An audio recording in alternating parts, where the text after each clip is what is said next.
Yes, it's that time again.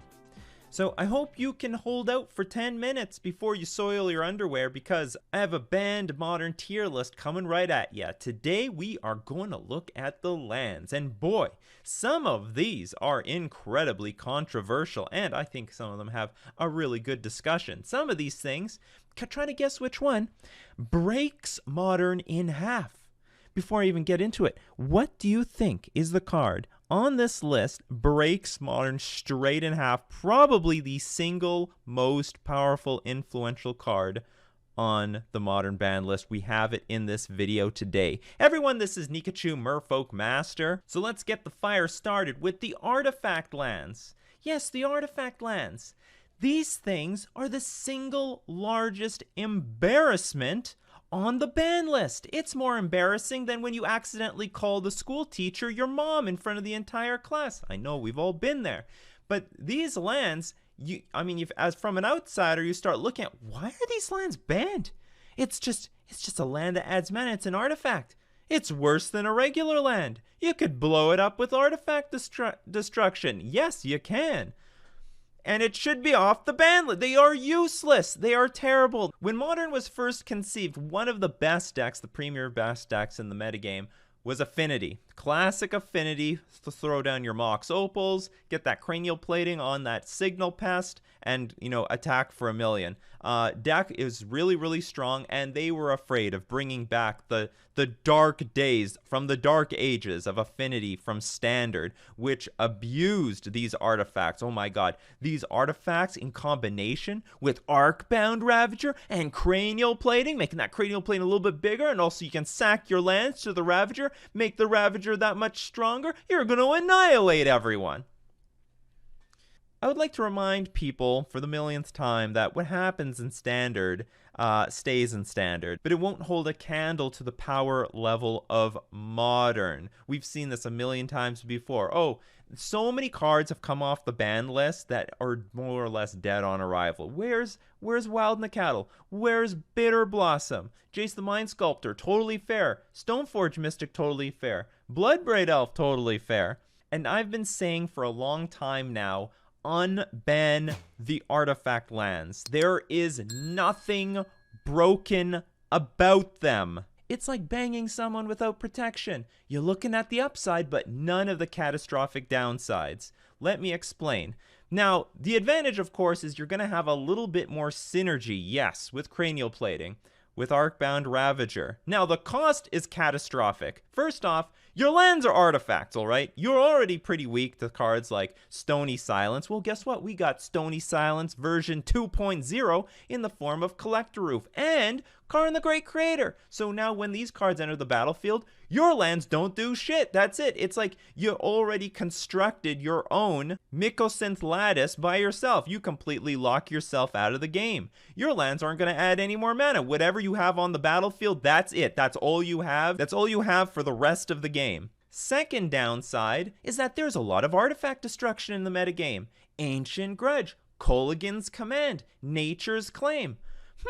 If only I could blow up lands with this thing. Oh, unbelievable. We could do it against these artifact lands. Oh yeah, Seed of Sidnod, take a Kolaghan's Command at instant speed, and also make you discard a card while we're at it. So their Nature's Claim, 1 mana, blow up a land, that's insane. That's ridiculous. That's going to be a huge tempo loss for anybody. Force of Vigor, maybe wipe out all your lands. So very generic artifact hate can now attack the Affinity deck at 2 different angles, either the non-land cards themselves or the lands. The third liability is that if you are going to fill your deck with these artifact lands, that means you're not playing with the utility lands. You're not playing with Blinkmoth Nexus or Inkmoth Nexus. You're sacrificing potential win conditions. If your opponent gains 1,000,000 life, usually the Affinity player, activate Inkmoth Nexus, equip with cranial plating, attack, get in the damage, looking pretty good. You can win in an alternate way. Also, Blinkmoth Nexus is just randomly another good creature, plays around sweepers, is good in the Affinity deck. So let's say you want to still play with Inkmoth Nexus, Blinkmoth Nexus, but also utilize the artifact lands. Well, then how many are you going to play? you're probably not going to be going all in too much. The synergy won't really be there. It won't be that busted of an advantage getting going all in with Cranial Plating and Arcbound Ravager. Maybe you're going to only have like one card to sacrifice to this thing. Maybe it only pumps up the plating by one. It won't be that significant, and I don't see how the card should be banned for that reason. Now, there's a fourth disadvantage to playing with this thing, and it's going to screw over your colors. One of the single largest benefits to the Affinity mana base is that they could play all 5 colors of the color pie. They had access to any card that they wanted in the sideboard. They played with Galvanic Blast. They played with Thoughtcast. They played with Thoughtseize. They played with everything. It was possible not just through Mox Opal and Springleaf Drum, but because of Glimmer Void and Spire of Industry. It made all 5 colors incredibly consistent. So if you want to fit in all 20 artifact lands in your deck to maximize the benefit from the synergy with Cranial Plating and Arcbound Ravager and maybe even some actual affinity cards, you're gonna lose out. You're gonna lose out on the ability to play all 5 colors of the color pie and basically kill off a huge chunk of interaction that Affinity was able to leverage to their advantage to make that deck the tier 1 deck that it once was. That loss is not going to be compensated by what little you can gain because your lands are artifacts. So for that reason, I do believe that, Vault of Whispers, Ancient Den, the Great Furnace, Tree of Tales, Seed of Synod, these are clear, crystal clear unbans. We have to unban these cards. I think the Affinity community would be happy to hear about this. I would say that maybe the black and the green one might see play in the Hardened Scales version. It's usually like a black-greenish like deck. They could probably sacrifice some of their lands, so it might help boost up the Hardened Scales Affinity deck, but they were never really a deck that tried to kill on turn 3 anyway. They're way more of a fair Affinity deck, but if you really want to help out that classic Affinity deck, I don't even think this is even going to work. I don't think it's going to matter. I think it's going to make the deck way more generic, way more vulnerable to hate cards, and way more all-in, higher risk at a very low reward than it was before. But if it's going to make the Affinity community happy, sure, let's go for it. Let the babies have their bottle. So next up, Cloud Post. So Cloud Post is a card, comes into play tapped. Add 1 generic mana to your mana pool for each locus in play. So this land is a locus.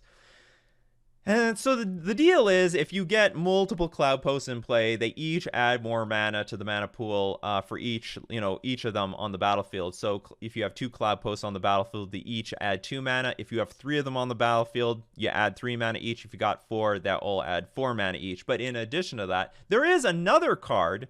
There's also Glimmer Post, and Glimmer Post is also a locus. When Glimmer Post enters the battlefield, you gain 1 life for each locus on the battlefield, and you can add 1 generic mana to your mana pool with it. But the point is, between Glimmer Post and Cloud Post, you can start adding obscene amounts of mana with Cloud Post. It's like Supertron. And let's not forget there's Vesuva in the metagame. So you can have these Vesuvas entering the battlefield, copying your Cloud Post, and now you can create even more obscene amounts of mana. So basically, this is like Supertron, except it's harder to keep their mana advantage down. And what I mean by that is that, at the very least, Tron needs to assemble 3 very specific cards on the battlefield, whereas Cloud Post just needs itself on the battlefield. And if you have just 2 random Cloud Posts, if you Ghost Quarter 1, then you still get the effect of the other. So the only way you're really locking down these cards are things like basically Damping Sphere or Blood Moon. Those are the only effective ways of dealing with these lands, because Field of Ruin, Ghost Quarter only deals with a singular land. And, I don't even know clearly yet if we have Tron under control to say that Cloud Post could come off this ban list. I mean, I do think the modern metagame, as is, has enough trouble against big mana strategies. I mean, Tron more or less is like fine. You know, a lot of people have hated Tron for a long time, but still you can get underneath Tron. But for the most part, I think Tron might be like a really good barometer for how well we can absorb and suck up these big mana strategies. And like even Titans sometimes can be a really big problem, and they put a lot of lands on the battlefield, and they could use this, by the way. I mean, there are like Titan decks in Legacy that utilize Cloud Post. So given that we are not living in a Wasteland format, I definitely think that this card should still be in jail. Not the most egregious of all the lands. Of course, we still live in like a Tron-like world in Modern, so we're sort of used to big mana strategies, but this one goes a little bit too far, gets out of hand. And by the way, oh man, I really hate playing against like Glimmer Post because the life gain is really annoying. It keeps their head above water, so even if you are an aggro strategy that tries to get underneath the Tron deck, this strategy won't be nearly as effective against a Glimmer Post deck that's gaining life at an exponential rate as they build up their mana. So the next card on this list, is going to be super spicy. I would love to hear everyone's opinion on this one because I have one of my own.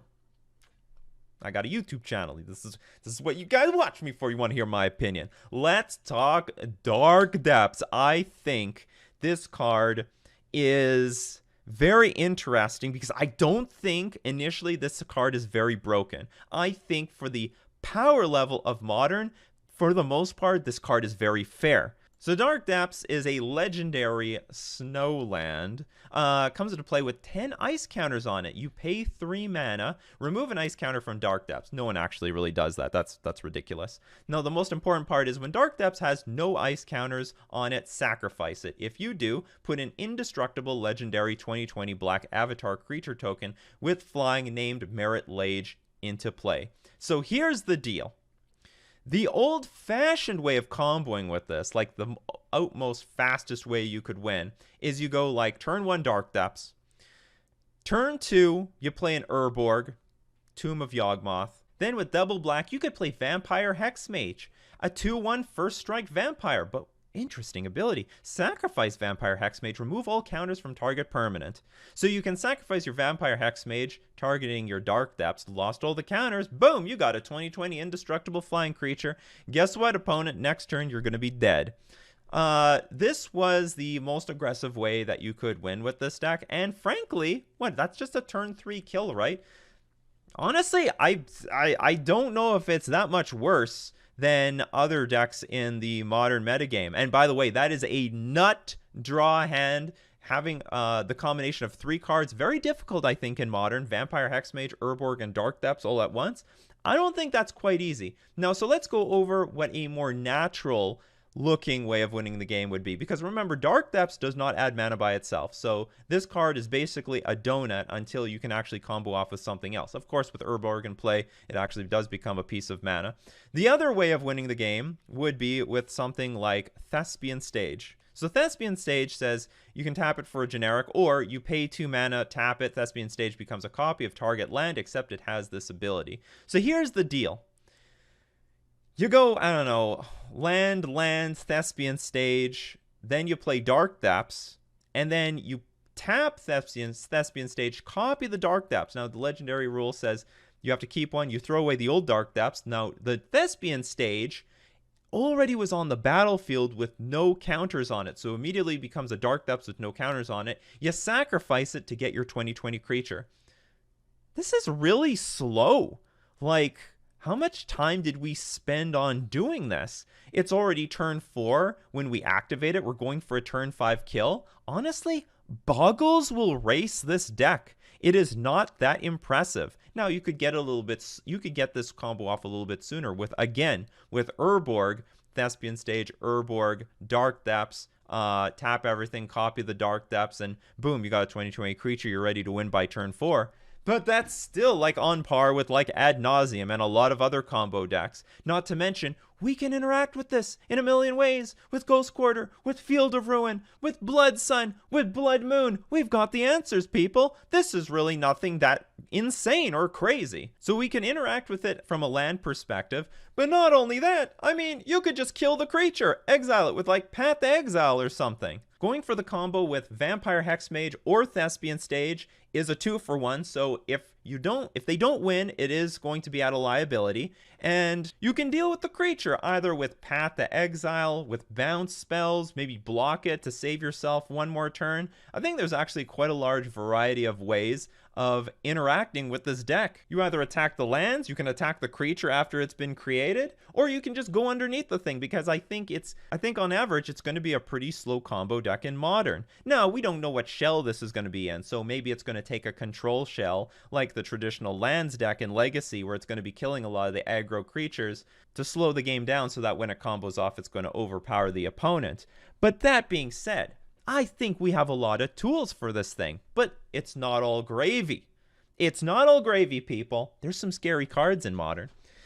Life from the Loam, that's a bit of a pain, but I'll tell you the most scary card. I think it's Primeval Titan.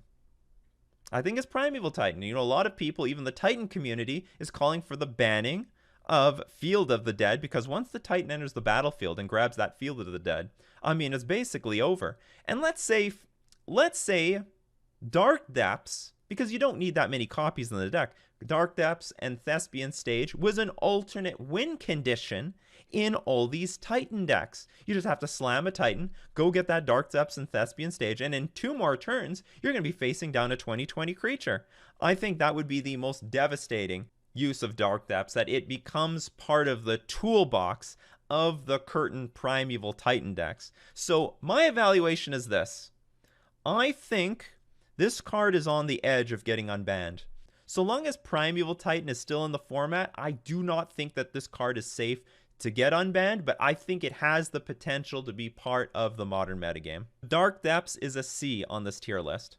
And now it's time to look at the daddy of all banned cards. Yes, that's right. This card is the single most busted card, not only on this tier list, but of the entire banned and restricted list for Modern. That's right, Eye of Ugin. And the number one question a lot of people ask me is, Nikachu, if Wizards unbanned all the cards on the BNR list, what would be the best deck? And I have a clear ass answer for them, because there have been so many no ban Modern tournaments. One deck rises up above all others, and that is Eldrazi Aggro.